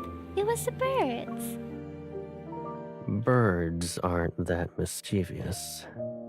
I try to cover Caleb's mouth with my hand, but he just softly laughs. He props himself up on his elbow and catches my wrist. I finally managed to get rid of that electronic bird alarm of yours. And now you've decided to wake me up every morning?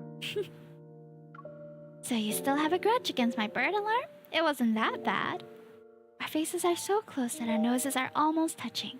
His breath is warm against my cheek in the soft morning light, and in the soft morning light, I can see his fine, delicate hair. Hi, Mark Hamill, welcome in. Something in the air seems to shift. I acknowledge it, but I don't think about it. Instead, I close my eyes for a moment. I can hear a heart racing, but I'm not sure if it's his or mine. Caleb traces a path down my palm, and I notice how his gaze settles on my lips. Will he move closer? It's at this moment I become keenly aware of the secret longing hidden in the depths of my heart. Oh. Caleb slightly lowers his head and nuzzles my cheek. Ah, they're so cute! It's giving first love chat. I hold my breath, but he only reveals a slight smile before quickly rolling over and burying his face in the pillow. You know, I miss that electronic bird. At least it had an off switch. Aww. Understanding what he's implying, I blush. I turn to my side and playfully poke his back. Hey, that's not the point of having an electronic bird. If small animals suddenly start to make a fuss, that could mean something's off. Should we head up to the rooftop and check it out? Ah, I love domestic life with Caleb chat. Wish this was real. Oh. Following the sound, we arrive at the watchtower's roof where the spacious terrace awaits. The early morning air is veiled in a thin, gossamer-like mist. Gossamer? Gossamer? I need to look up that word. At the edge of the terrace, we see a small bird's nest. Inside are a few baby birds huddling together. They shiver despite their efforts to keep one another warm. Oh no! Their mother isn't around. I crouch down and gently wrap my shawl around the edge of the nest. Once winter ends, they'll be adults. They'll leave their nest one day and fly off to new places. You think they'll all fly in the same direction when they leave? Probably. Caleb stoops down next to me. Are you cold? Yeah. Caleb chuckles softly and hugs me. Even if they're separated for a long time, they'll reunite because they choose to remain by each other's side. Then they'll never leave each other in the future? No matter where they're headed, they'll always fly together. Oh. After all, there will always be one bird in this world who stands out from the rest. He's calling us a She's special special. bird, chat. She'll be your one and only choice. My eyes are looking at the baby birds in the nest, but my mind is thinking about something else. I wonder when Caleb will leave this place. I'll have to Welcome in, head back Guitar soon. Sniper Kevin. Thank you for lurking. During our time in the watchtower, I knew Caleb has always kept an eye on the events from the outside world. Maybe someone is secretly sending a message through the news broadcast, or he has other ways of staying informed. He's not the kind of bird that would make a permanent nest in a place like this. My body tenses, but I force myself to smile and appear nonchalant. But we are actually very chalant, chat. A lot of people are looking for you. They must be losing their minds right now. Everything will be resolved soon.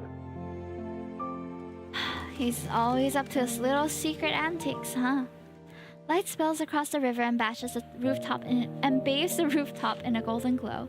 Caleb and I decide to sit down and take in the view. I rest my head on his shoulder and the heaviness settles in my chest. It's time. Caleb must leave this place. I try to reassure myself it's not too bad. After all, Caleb promised he'll always be there for me.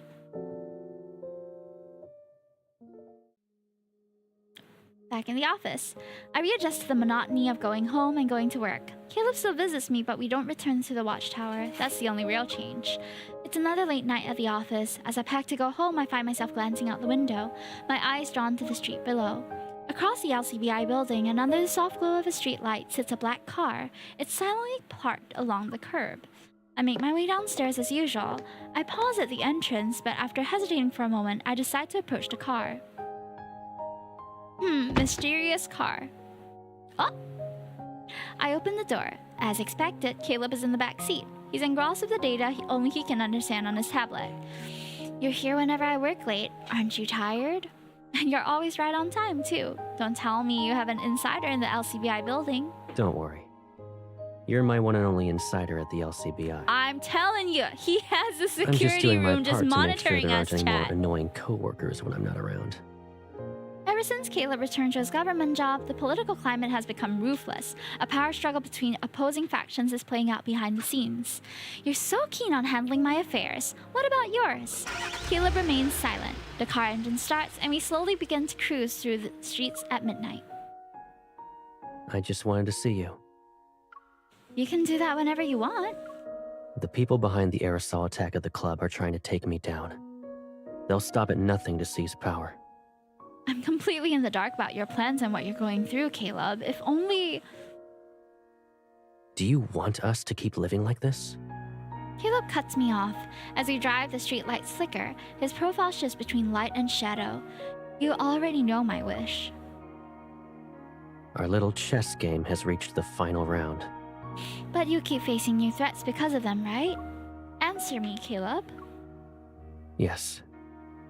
Caleb reaches across the space between us. He tries to hold my hand, but I move away. His lips form a thin line while resignation and determination mix on his face. He tries again, and our fingers intertwine in his firm grip. Caleb is omitting a lot of information. In that case, I'll have to uncover the truth on my own.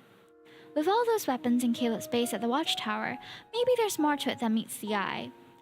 Just go in the room, girl. All is there. I told you. I visited almost every place except for that room. I never opened the door to it. Time to go back. Though he probably knows when you're going back, girl. Be careful.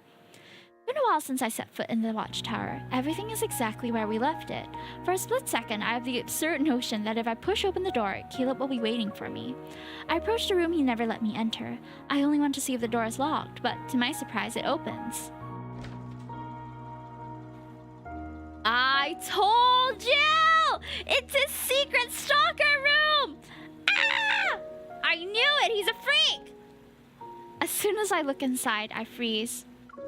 One of the walls is covered in a wide array of screens for surveillance cameras. I recognize several of the locations on the display. The street outside the LCBI building, the office, and the blinking red dot is my current location. No wonder Caleb always knew where I was. How long has this room been here? Why is he doing all this surveillance anyway? But the thing that sends a chill down my spine is a set of heavy chains on the floor. They're next to the monitors. I pick up the chains and trace the dark red stains that speak of a desperate struggle. I should have known. Caleb is a predator. It's impossible for him not to go into a frenzy. He loses all reason when he's in that state. Maybe this is just where he confines himself so he doesn't hurt anyone. I take a deep breath and try to calm my beating heart. Putting down the chains, I notice a notebook on a nearby table. I open it. The first words on the page make my breath hitch. Long time no see. The entry date is from several years ago. This was written before I reunited with Caleb. Oh my god! My heart pounds in my chest as I flip to the next page. The LCBI is always busy. She's working late every night. Another late night snack. She must really like this place. Oh geez. I quickly flip through several pages. Is she still looking for me? Or did she forget about me? Now that she's surrounded by other people, I return to the watchtower today. After I recover from the initial shock, complex emotions wash over me. I close the notebook and dial Caleb's number. Hello? Where are you?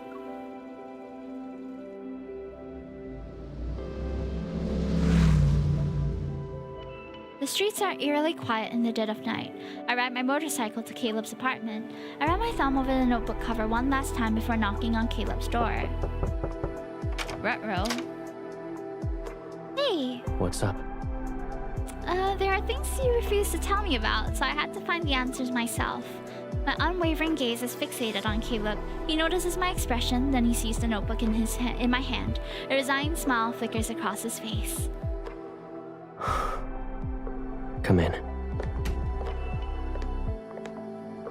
I thought we agreed that room was off limits. I told you that secrets are nothing but burdens on the heart. This involves both of us. What gives you the right to keep me in the dark? I hold up the notebook. If you knew where I was all this time, why didn't you see me sooner? Well, you saw everything. The surveillance equipment, the chains. I'm a predator now, too. Back then, I couldn't trust myself not to hurt you. So you made that choice for both of us? We stand where we are and neither is willing to break the stalemate. Then Caleb takes a step toward me. Both of us know this city has no safe haven for the predators. To be with you again, I need to secure an unassailable identity. My plan is almost done. But I need to be in the crosshairs. I can't risk dragging you into it. That's why I needed to disappear for a while. Even if they're separated for a long time, they'll reunite because they chose to remain by each other's side. No matter where they're headed, they'll always fly together. Who should I believe? The Caleb who made those promises, or the Caleb standing in front of me? Pipsqueak. I take a step back, but Caleb takes my hand. Everything you saw was my doing. But I have to ask, will you leave me? Is my answer that important to you? It means everything to me. Then stop doing things that will drive me away. Promise me that you'll stay safe. I promise I'll stay safe. I gently wrap my arms around Caleb. Caleb, it's not that I'm any good at waiting. I just trust your judgment. So don't keep me waiting too long. Oh. Since that night, Caleb said goodbye to me. His car never appeared outside the LCBI building again. On those rare nights when I worked overtime, I found myself waiting in vain for the person who would pick me up. The LCBI is as busy as ever. We develop new tracking gadgets that can deter the predators. It leads to a decrease in cases. Caleb always accomplished what he set out to do. I thought if I trusted him and waited, he'd return. Then, a news report shakes all of Lincoln. The long-absent councilman is confirmed to be a highly dangerous predator, and he's already been assassinated. Rumors circulate throughout every shadowy corner of the city, and yet I have no way of contacting the person in the eyes of the storm. But I won't let him disappear from my life. Did he fake his death in this AU too? A fine layer of dust covers the door to Caleb's apartment. No one has been to this place in quite some time. I know the passcode. When I open the door, I'm greeted by silence and a floor of items strewn around. As I step into the room, my foot brushes against a bullet casing. Papers are on the sofa and floors. A bullet is lodged in the wall, and the once pristine white surface is marred with bloodstains. It can't be. Caleb is a predator. He wouldn't go down that easily. He must be at the watchtower. If Caleb is injured or in a frenzy, he'd go there. Well, I race to the watchtower. Standing before the door, I grip the handle and push it open without hesitation.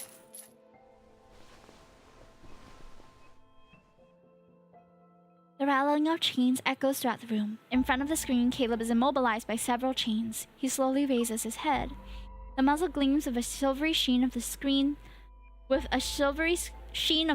dim light. I haven't seen Caleb's eyes this sharp before.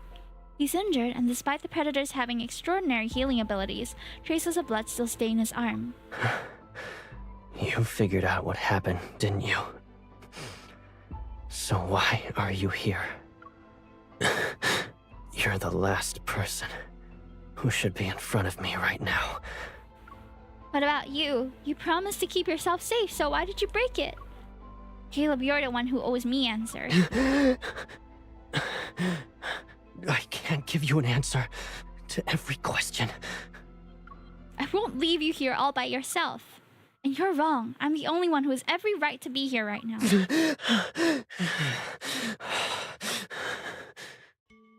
Caleb struggles before me. His eyes reveal his pain. Yet there's also a dangerous gleam. The chains on his wrist clatter to the ground. A dangerous aura surrounds Caleb. Uh-oh. He slowly approaches me and the chains drag on the floor. I back away, but deep down I know he would never hurt me. Ooh. Since you chose to enter this room, leaving is no longer an option.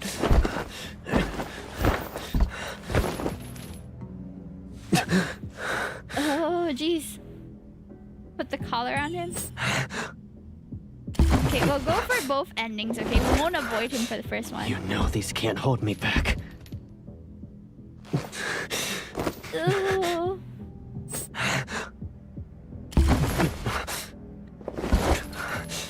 You know these can't hold me back. Oh. Ooh. Run while you still can.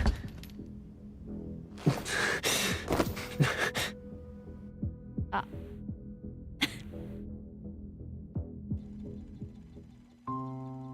As soon as Caleb's teeth sink into my neck, the world around me starts to blur.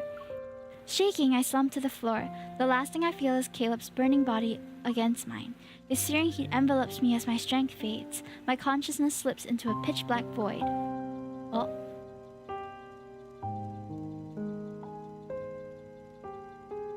A sharp pain in my neck jolts me away from my stupor. When I come to my senses, I see the flickering light of a screen. Someone's arms are tightly wrapped around me. Caleb.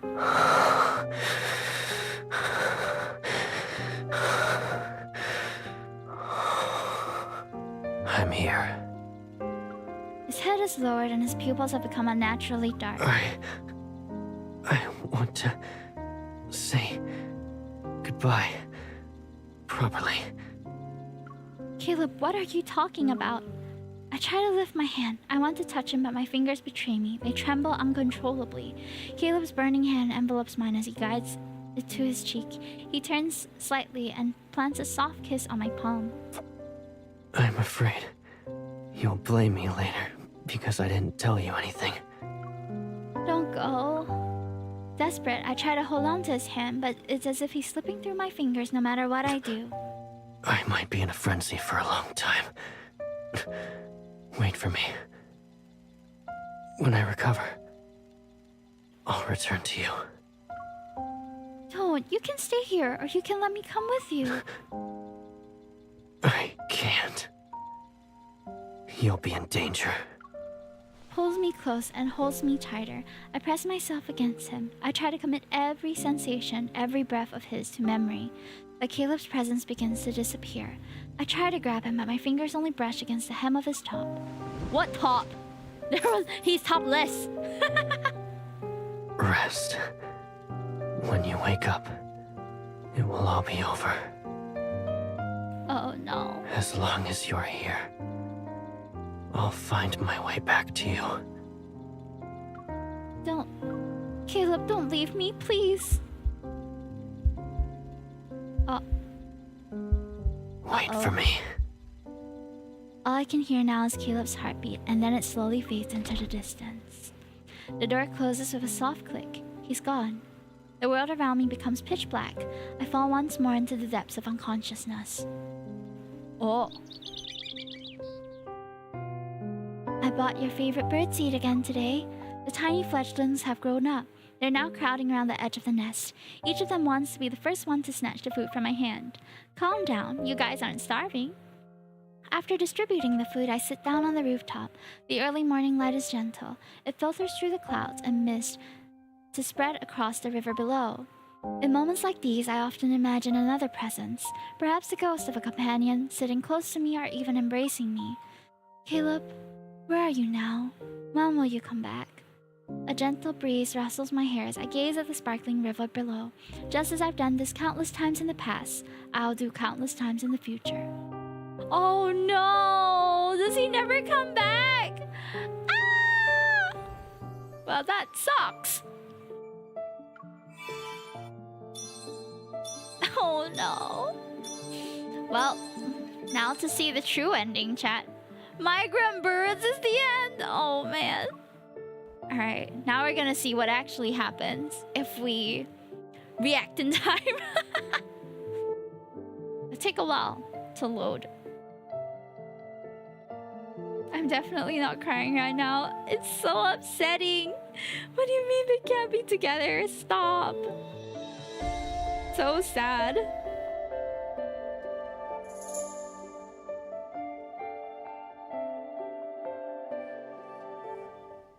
Oh.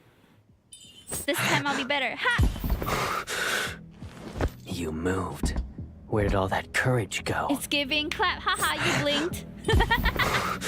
Oh, he's pretty fast actually. I should lock you up. Ooh. Oh, we did it! I don't know what we put on. Oh, did the collar change something for him? You're in pain right now, right? I'm here to help you.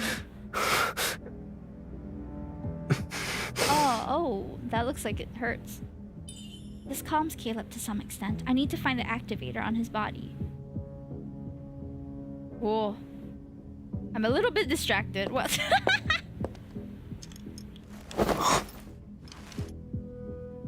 The necklace I gave you. You're still wearing it. What are you doing? What are we doing? His muzzle isn't doing anything, so we put it in his mouth. Initiating full body scan of the target.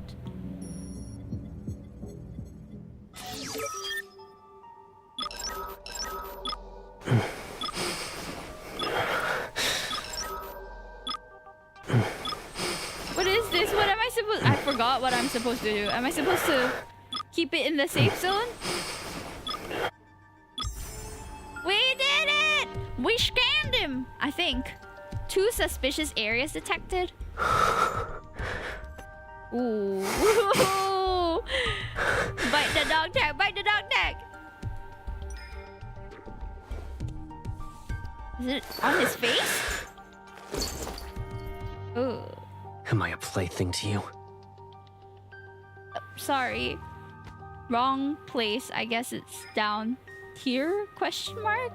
Oh, oh, oh. Where? Probing for something.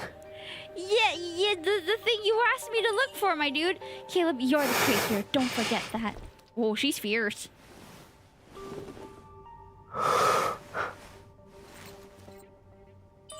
The activator's behind his ear. Oh. You approached me first.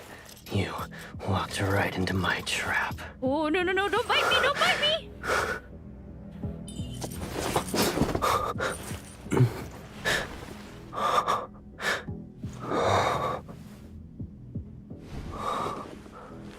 Are you doing this out of pity? Ooh, his This glare night is is next over. level, guys. Will you stay with me? Yeah, I'll always stay with you. That's why I'm here, Caleb. I still don't know how the activator thing works. It just seems like an off button. Caleb holds me tight. Oh, he has crazy eyes right now, chat. I'm kind of scared. Caleb holds me tightly in his arm. I wrap my arm around his back and my hands slowly trace patterns along his spine. We stay like this for what feels like an eternity. Then Caleb slightly loosens his grip and nuzzles my cheek. I'm okay now. They told me you were dead. Someone assassinated you. I saw blood in your apartment and thought it was yours. They were wrong. I promised to come back to you, didn't I? I won't go down without a fight. Caleb gently opens my hand and presses it against his cheek. I don't believe that. I need to check it myself. You have any medicine here? It's in the cabinet over there. I get up to retrieve the first aid kit, then I sit down next to Caleb. His body is marked with several bloody scabs from the chains. As I carefully remove them, I apply medicine to each wound. Don't neglect your injuries just because you're a predator. You care about me, and that's more than enough. Caleb hasn't fully recovered. His head slightly droops to show his weakened state. As I finish treating his wounds, I get up to return the first aid kit to the cabinet. Caleb grabs my arm and I lose my balance. I tumble into his embrace. There's so much I need to tell you. I think he should take a shower first. Caleb, I'm not going anywhere. I have all the time in the world. Back then, I used to love being alone in this room. Caleb holds me close as he lifts his head. He stares at the screens that line the wall and his gaze lingers on them. I always wondered what you were doing and what you were thinking. I questioned why you went to certain places, who you hung out with. And I was worried. If you ever found out how I kept an eye on everything you did for all those years, would you leave me without a second thought?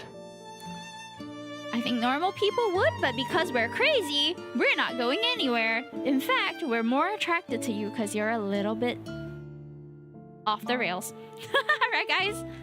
He shifts his gaze back to me. The calm surface of his eyes fails to hide the tempest of emotions underneath. Wherever you want to go, wherever you want us to do, I'll be there, no questions asked. I'm telling you, chat, she matches his freak. So instead of watching me from afar, why don't you experience life by my side? From now on, I'll be by your side every day. Caleb's gaze softens. He buries his head on my shoulder as if he's seeking the certainty of warmth in my embrace. I already dealt with the assassin who came after me this time. I'll track down all of his accomplices. It's not about sending a message, you know. I won't let any of those insurgents slip through my fingers. Oh, he's crazy in this AU chat. And once we leave this room, I'll make your wish come true. The home I want is the one where we're together. If you leave me behind again, I'll lock you up in here myself. Do whatever you want with me. But let me rest in your arms for now. Aw, dang. They really are crazy, both of them. We stayed in that room for a long time, and together Caleb and I wrote down the date in the notebook he used to track my movements. That entry might well be the last page. Eventually, everything dramatically changed as Caleb predicted. As a councilman, Caleb restructured the city's core leadership and implemented several measures to prevent and reduce predator attacks on civilians. Sorry, I was just wondering if my fishing was working. The initiatives became the talk of the town, and any doubts about his status as a predator disappeared like the passing breeze. And my wish finally came true. Are you heading out early today? I saw your friend again. It must be nice to have some... Smiling, I run to say goodbye to my colleagues, grab my bag, and run down the stairs. It rained during the day, and so the night air is coated in the scent of dampened earth. Caleb is standing by the car. As soon as he sees me, he opens the door and gets in. I quickly follow suit. Happy end! Yay! You got off work early, Mr. Councilman. I was planning to go home myself. We don't always have free time. Why don't we do something exciting this evening? It sounds like you already have plans. There's gonna be a movie tonight. Do you want to watch it with me? I thought it'd be more grand than that. It's just a movie, huh? Yeah, a re-release. When it first came out, I still hadn't found you yet. So you watched it alone back then? Yep. And I thought it was a great film. At the time, I hoped I could watch it again with you. I've been holding on to this wish for so long. Won't you help me make it come true? It's not like I said no. As we stop at the red light, I gently pat Caleb's hand. In response, he takes mine and tightly holds it. Yay! As we drive through the streets, I find myself once again surrounded by the familiar sights I passed by countless times before. Only when Caleb is by my side does this familiar path we used to go home feel like it leads somewhere. And I know that we'll walk down this path together side by side, always and forever. I love a happy end for them, chat! Yay! That's great. That's so great. And what a good story it was, too. Thanks for watching for those who are here today, and for those watching this on YouTube later on. But wow. This really does parallel his main story quite a bit, in my opinion, where he is of a higher ranking officer trying to get away with being involved with us, but we are, you know, more lowly.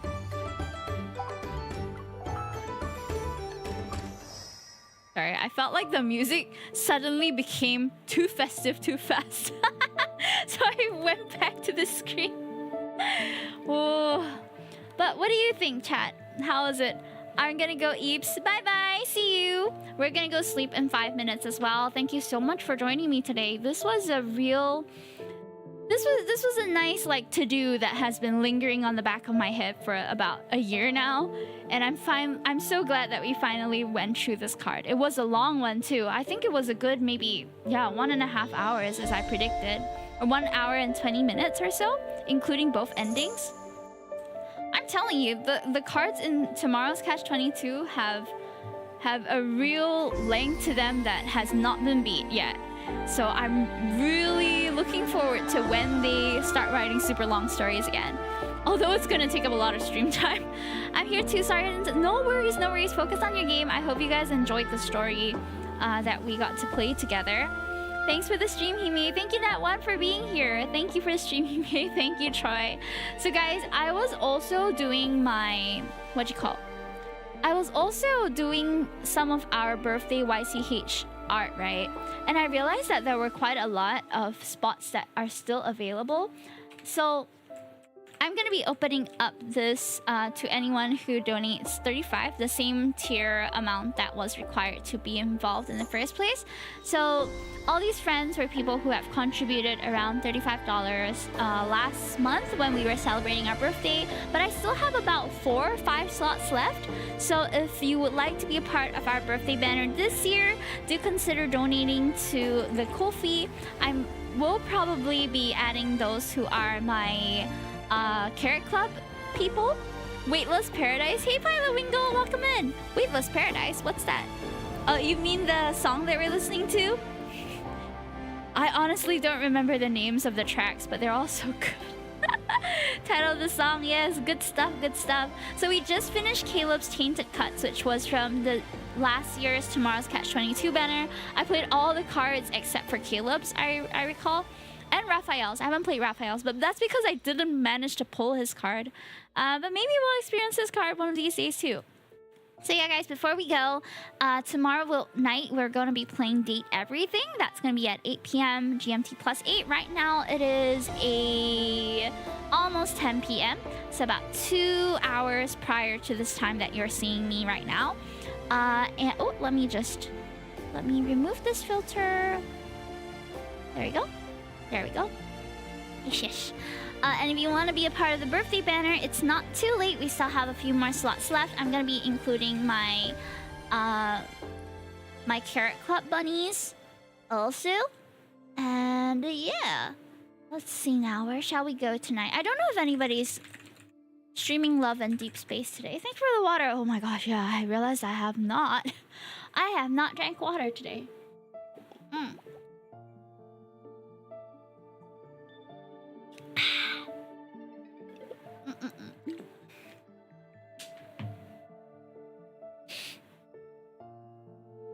Okay, there's one other person who's streaming Love and Deepspace. I think we can go and read her. Seems cute. I think I might have rated her before in the past, but I'm not so sure. I think we did. I might be wrong though. Okay. So let's go over, shall we? So let's go. Mate.